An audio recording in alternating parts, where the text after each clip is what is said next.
तो हम जो है डिस्कस करने जा रहे हैं ब्लड ग्रुप। तो सबसे पहले क्या होता था कि जब ब्लड एक दूसरे को चढ़ाया जाता था तो उनमें अग्लूटिनेशन की प्रॉब्लम और दूसरा जो है आरबीसी जो थे वो क्या हो जाते थे, डिस्ट्रॉय हो जाते थे। तो ये प्रॉब्लम जो थी, ये जो हमारे आरबीसी सेल्स होते हैं उनके ऊपर डिफरेंट एंटीजन होती हैं जो हमारे अंदर जो है रिएक्शन कॉज कर देते हैं, जिसकी वजह से ये प्रॉब्लम जो है हमारे अंदर जो है क्रिएट हो जाती थी।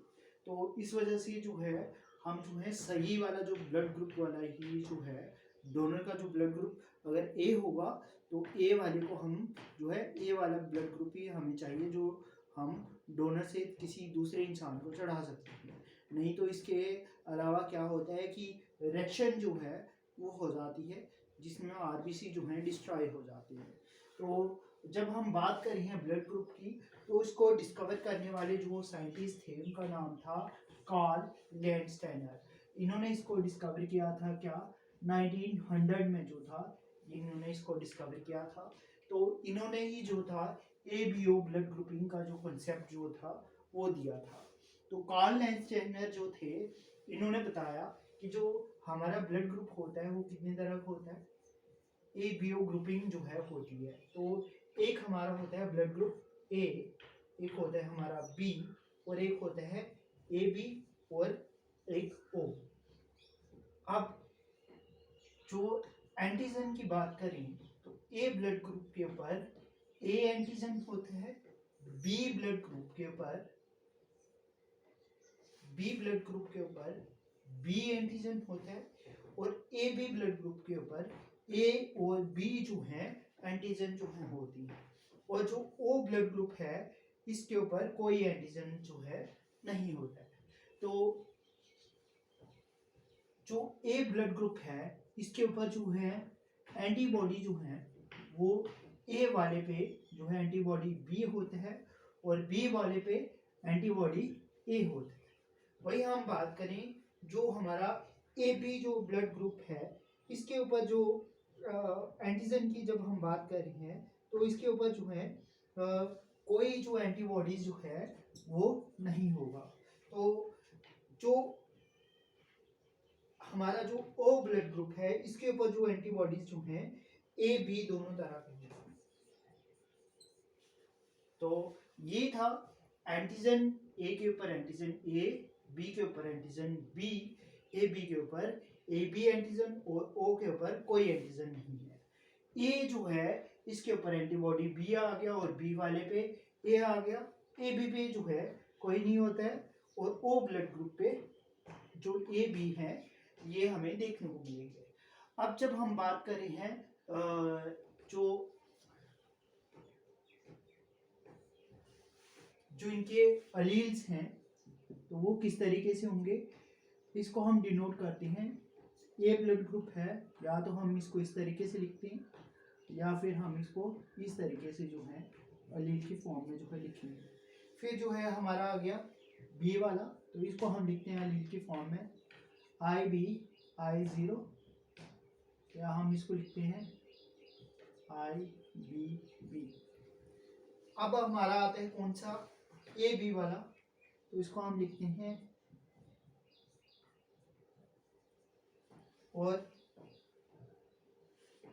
नेक्स्ट आता है हमारा क्या, ओ ब्लड ग्रुप, इसको हम लिखते हैं I00।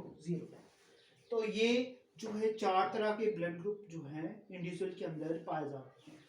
अब जो ब्लड ग्रुप की जब हम बात कर रहे हैं तो ए वाला जो ब्लड ग्रुप है ये सिर्फ रिसीव कर सकते हैं ए वाले ब्लड को और बी जो है बी रिसीव कर सकते हैं बी वाले को। और जो हमारा ए बी है ये यूनिवर्सल रिसेप्टेंट है।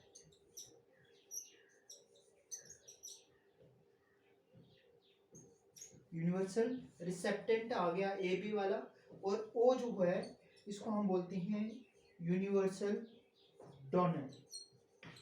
तो ये चार तरह की जो ब्लड ग्रुपिंग है हमारे अंदर जो है देखने को मिलती है। तो अगर हमें अलील्स पता है पेरेंट के तो हम उसके जो ब्लड ग्रुप हैं चाइल्ड के उसको हम क्या कर सकते हैं, प्रेडिक्ट कर सकते हैं।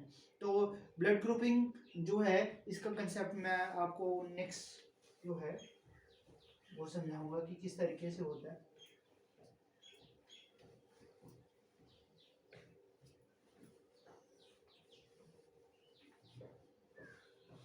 अगर इंडिविजुअल का ब्लड ग्रुप आ गया क्या, ए बी, तो एक पेरेंट का ब्लड ग्रुप है ए और बी, दूसरे वाले पेरेंट का जो ब्लड ग्रुप है वो क्या है, ओ है, तो हम उनके जो इंडिविजुअल्स हैं उनका ब्लड ग्रुप जो है प्रिडिक्ट कर सकते हैं। तो ये ब्लड ग्रुप हमारा क्या आएगा, IA I0। तो ये हमारे जो इंडिविजुअल्स जो हैं बनेंगे। यहाँ पे जो ब्लड ग्रुपिंग है वो इस तरीके का है। तो हमारे पास क्या है, दो तरह के इंडिविजुअल्स हैं, एक ब्लड ग्रुप ए वाले डेवलप होंगे और या बी वाले होंगे। तो यहाँ पे हमें जो रेशियो है वो बराबर देखने को मिलेगी इंडिविजुअल के अंदर। अब हम बात करते हैं नेक्स्ट जो है टॉपिक RH जो एंटीजन है उसके बारे में आगे जाके क्या करेंगे, डिस्कस करेंगे।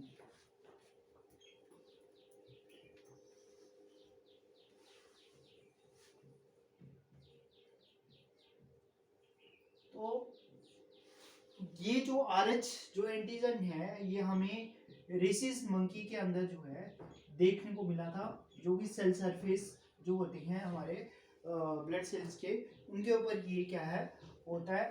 तो RH जो है यहाँ पे इसका क्वेश्चन आता है, RH कंपैटिबिलिटी,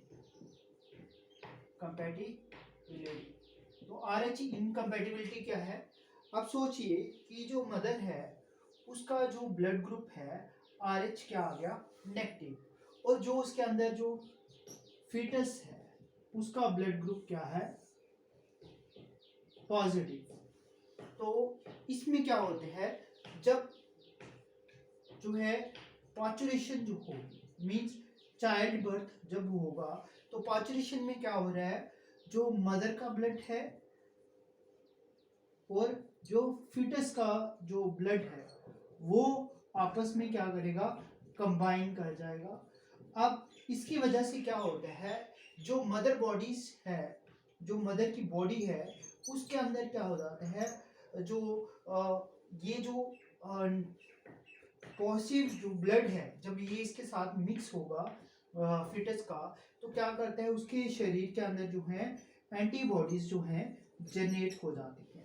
तो हमने क्या बोला कि RH इनकम्पैटिबिलिटी क्या है, हमने पहले बात की RH एंटीजन की। RH एंटीजन जो है ये पहले डिस्कवर हुआ था रेसिस मंकी के ऊपर, जिसके बेसिस पे हम जो है पॉजिटिव और नेगेटिव जो है ब्लड को क्या करते थे, डिस्क्राइब करते थे। तो इसको डिस्कवर करने वाले जो साइंटिस्ट थे वो भी कार्ल लैंडस्टाइनर थे, एक साइंटिस्ट उनके साथ और था। तो उन्होंने इसको डिस्कवर किया 1945 में। तो इस वजह से जो कंपैटिबिलिटी वाला क्वेश्चन था वो क्या है, यहाँ पे पूरी तरीके से उसको हम फिनिश ही कर सकते हैं, क्योंकि RH कंपैटिबिलिटी है ये भी जो है ब्लड डोनर के अंदर जो है देखी जाती है। तो यहाँ पे जो सबसे बड़ी प्रॉब्लम हम बात कर रहे हैं वो है RH इनकम्पैटिबिलिटी की। तो जहाँ पे जो मदर है वो क्या है, नेगेटिव है, और जो फिटस है उसके अंदर क्या है, पॉजिटिव है। तो ये ज़्यादातर जो है इस चीज़ को हम जो है क्योर कर सकते हैं जब हम मैरिज जो है इंडिविजुअल के बीच में दो अलग अलग ब्लड ग्रुप के बीच में अगर होती है, तब जाके ये प्रॉब्लम जो है हमें देखने को मिलती है। तो इसमें होता क्या है कि पहली बार जब प्रेगनेंसी हुई तो मदर जो थी वो RH नेगेटिव थी, और जो फादर था, सॉरी जो फिटस था वो क्या था, पॉजिटिव था। अब जब पाचुरेशन हुई, पाचुरेशन हम बोलते हैं किसको, चाइल्ड बर्थ को। तो जब चाइल्ड बर्थ हुआ तो उस दौरान क्या होगी, मदर और जो फिटस का जो ब्लड था वो आपस में कंबाइन कर गया और मदर के अंदर जो है एंटीबॉडीज जनरेट हो गए। अब नेक्स्ट टाइम जो मदर है उसके अंदर जो फिटस जो है, अगर वो क्या आता है, नेगेटिव ब्लड ग्रुप का जो है आएगा, तो फिटस कौन सा आ गया, नेगेटिव ब्लड ग्रुप का यहाँ पे आ गया। तो मदर यहाँ पे क्या है, जो मदर जो है यहाँ पे नेगेटिव है और फिटस सॉरी जो है वो क्या आ गया, पॉजिटिव आ गया। तो हमने पहले बात की कि जो मदर थी वो क्या थी, नेगेटिव थी, और फीटस जो था पॉजिटिव था। तो पाचुरेशन हुई, ब्लड कंबाइन किया, तो जो बॉडी थी उसके अंदर एंटीबॉडीज जनरेट हो गए। अब सेकेंड टाइम पे जब वो प्रेग्नेंट हुई तो मदर थी नेगेटिव, जो उसके अंदर फीटस था वो क्या आ गया, पॉजिटिव आ गया। अब मदर से जो है जो एंटीबॉडीज हैं वो क्या करेंगे, फीमेल के अंदर जो है शिफ्ट करेंगे और क्या करती हैं, जो फीटस के जो आरबीसी हैं, इसके फीटस के जो आरबीसी हैं इनको वो डिस्ट्रॉय करना स्टार्ट कर देते हैं। तो इसकी वजह से जो है आरबीसी डिस्ट्रॉय हो जाते हैं, जिसकी वजह से बच्चों में अंदर जो है एनीमिया की प्रॉब्लम जो है क्रिएट हो जाती है। तो इसी टर्म्स को जब आरबीसी जो है डिस्ट्रॉय जो है हो रहा है, तो इसी टर्म को हम बोलते हैं एरिथ्रोब्लास्टिलिस, एरिथ्रो